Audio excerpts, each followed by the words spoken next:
Welcome to week 4 of KS Fantasy Talk. Today my guest is the manager of Redneck QT, Claude. How are you doing? Wonderful. Glad to be here today. I'm sorry, I have to ask. What is with the outfit? Well, since I moved to Tennessee, I fancy myself a farmer. So this year I decided to plant crops over by my cement pond. I was initially only mildly interested. Then my neighbor told me that tobacco is actually a plant. Can you imagine that? So I filled in the pond and planted tobacco. Welcome to Flavor Country. Okay, Indy, whatever you say. So what did you think about your team when you saw the results of the auto draft? I felt alive again. Just like you feel when you wake up in the morning and smoke that first cigarette, filling your lungs with flavor before taking that first sip of coffee.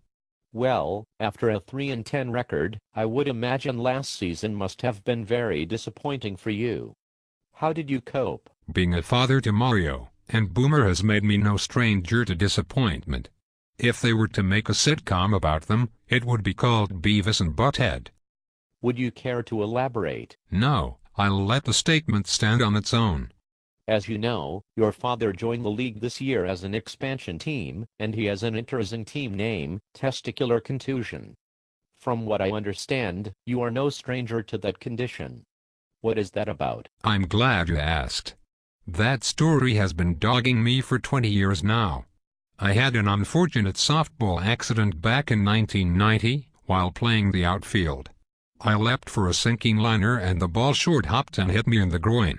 That story has evolved to the point where one of my testicles were shattered. That is absolutely not true. It would have been impossible for that to happen as my wife was carrying my set in her purse like she always does. I see, but was it still painful? Of course it was. Have you ever been hit in the vagina with a softball? Very unpleasant. Okay, then. Let's move on. What did you think of your matchup this week against Dark Helmet? Well, I really was not surprised. Dan's team is filled with homosexual players. And I know a homosexual when I see one, having raised 3 of my own. But I did dodge a bullet. My all-knowing brother, Chris, told me I should bench Tony Gonzalez. Luckily I have the computer literacy skills of a 6-year-old and was unable to do so. Meanwhile, he goes on to put up 22 points. Really? So what did you learn? I learned that my brother is a tool and he should take his mock drafts and fantasy projection models and shove them up his ass. That's a pleasant thought. Any other insights to this week's games? Yes. I see Chris still holds the psychological advantage over Craig by totally getting into his head on his way to victory. So shaken was Craig, he bailed on the Monday night game at halftime. And Jason. Thanks for giving Rocky a QB. Without that, he would have been done by Halloween. Glenn had the whole league rooting for him and he let everybody down. I see, and what did you think of Boomer's game? That half-wit was lucky. I honestly don't know what he is thinking sometimes. But I guess me and his mom are to blame. Back when his mom was pregnant, we were freebasing a lot of cocaine. I guess you reap what you sow. But at least we had given up heroin after we saw the effects it had on Mario.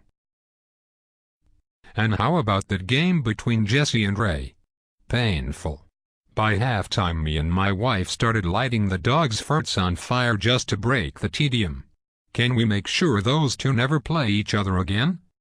We'll try, but that sure looks like an NIT matchup to me. And speaking of NIT matchups, did you catch the game between Wrath of Khan and Lowest Score Wins? Are those guys still in the league? When I saw all those players being traded off Jason's team, I assumed it was a dispersal draft. Nope, he's still here. And so is Jim.